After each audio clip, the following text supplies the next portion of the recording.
최근 들어 건강검진에서 간 수치가 살짝 올라 있거나 지방간 소견을 들은 적이 있으신가요? 이는 단순히 술을 줄이면 해결되는 문제가 아니라 평소 식단에서도 문제가 발생하고 있을 가능성이 높다는 신호일 수 있습니다.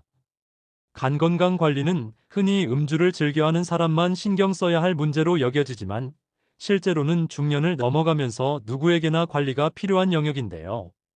지방간은 식습관과 직접적인 연관이 있으며 어떤 음식을 섭취하느냐에 따라 간에 쌓이는 지방의 속도와 간세포의 회복 환경이 크게 달라질 수 있습니다. 또한 간에 좋다고 알려진 음식이라도 지방간이 있는 사람에게는 조리법과 전체 식단의 균형을 함께 고려하는 것이 무엇보다 중요합니다. 오늘은 간 건강과 지방간 관리에 공통으로 도움이 되는 식품들을 핵심 효능과 섭취 방법까지 차근히 알려드리겠습니다. 지방간 완화와 간 건강에 좋은 음식 첫 번째는 녹황색 채소인데요. 다만 녹황색 채소도 어떤 기능을 중심으로 하느냐에 따라 역할이 조금씩 달라집니다. 첫 번째는 해독형으로 분류할 수 있는데요. 여기에는 브로콜리, 미나리, 청경채, 양배추 등이 해당합니다. 해독형 채소는 간 수치 관리가 필요할 때 가장 먼저 활용하기 좋은 채소들인데요. 이 채소들은 설포라판과 글루코시놀레이트 계열 성분을 통해 간 해독 효소를 활성화하고 독성 물질의 배출을 도와 간 수치 안정화에 특히 강점을 보입니다. 또한 지방간으로 인해 동반되기 쉬운 염증과 산화 스트레스를 낮춰 간에 쌓인 지방을 직접 줄이기보다는 간세포가 회복될 수 있는 환경을 만드는 데 특화된 채소들입니다. 브로콜리는 살짝 데쳐서 먹고 미나리, 청경채는 생으로 또는 가볍게 무쳐서 양배추는 데치거나 찐 형태로 섭취하는 것이 좋습니다. 두 번째는 지방 억제형인데요. 여기에는 케일, 당근, 단호박 등이 해당합니다. 지방 억제형 채소는 지방간이 있거나 복부지방과 중성지방 관리가 필요한 경우에 특히 활용도가 높은 채소들입니다. 이 채소들은 베타카로틴과 폴리페놀, 식이섬유를 통해 간에서 지방이 합성되고 쌓이는 과정을 억제하고 인슐린 저항성을 완화해 지방간 진행을 늦추는 데 강점을 보입니다. 섭취할 때는 케일은 주스나 생으로, 당근과 단호박은 살짝 익혀 소량의 지방과 함께 먹는 것이 흡수와 효과 면에서 좋습니다. 세 번째는 회복 보조용으로 분류할 수 있는데요. 여기에는 시금치, 부추, 쑥 등이 해당합니다. 회복 보조용 채소는 간 기능이 전반적으로 떨어져 있거나 지방간과 함께 피로감, 무기력함이 동반될 때 특히 도움이 되는 채소들입니다.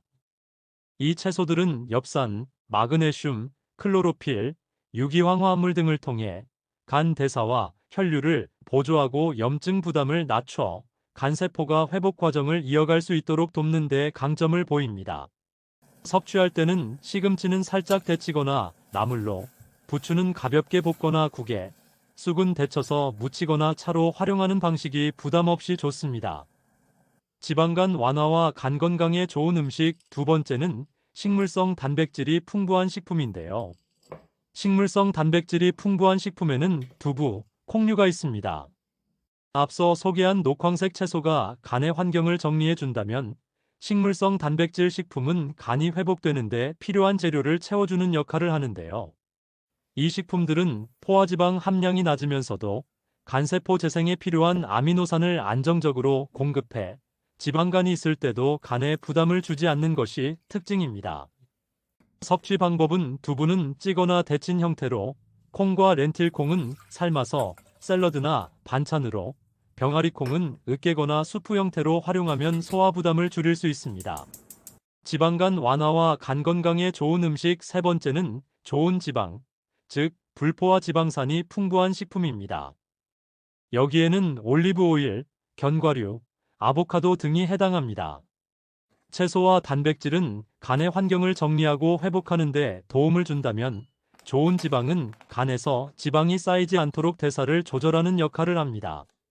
이 식품들은 단일 불포화 지방산과 항산화 성분을 통해 간의 지방 합성을 억제하고 염증 반응을 낮춰 지방간 악화를 막는 데 강점을 보입니다.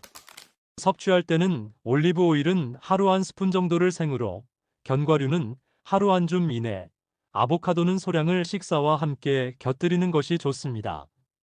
정리하자면 녹황색 채소로 간의 환경을 정리하고 식물성 단백질로 회복 재료를 채운 뒤 좋은 지방으로 지방 대사를 조절하는 흐름이 지방간 관리의 기본입니다.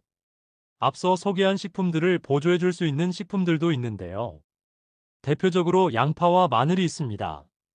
먼저 양파는 퀘르세틴과 유황화합물이 풍부해 간세포의 산화 스트레스를 낮추고 지방 산화 과정을 보조하는 데 강점을 보입니다.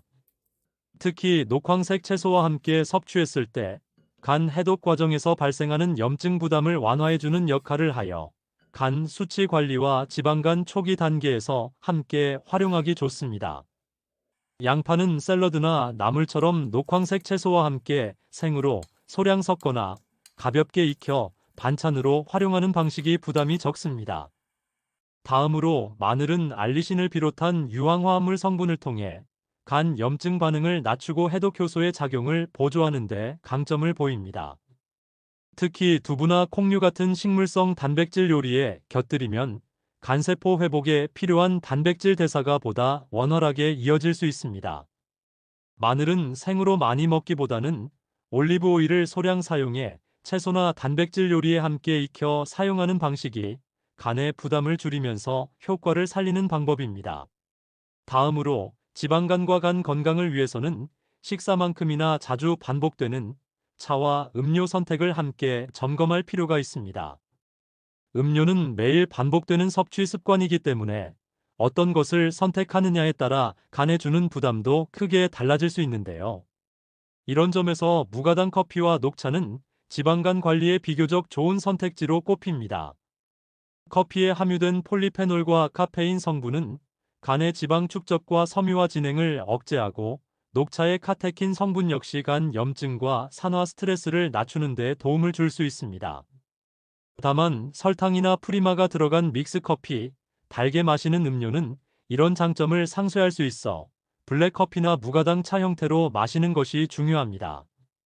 지방간 관리는 특정 음식을 끊는 것보다 녹황색 채소로 간의 환경을 정리하고 식물성 단백질과 좋은 지방으로 회복과 대사를 돕는 식단을 꾸준히 이어가는 것이 핵심입니다. 여기에 양파와 마늘 같은 보조식품, 그리고 무가당 커피와 녹차 중심의 차 습관을 더하면 관리 효과를 한 단계 끌어올릴 수 있습니다. 당장 완벽하게 바꾸려 하기보다 오늘 한 끼부터 천천히 바꿔보시길 바랍니다. 오늘은 여기까지입니다. 마음에 드셨다면 좋아요 눌러주세요. 구독 알림 설정도 감사드립니다. 지방간 걱정 없는 건강한 하루 보내세요.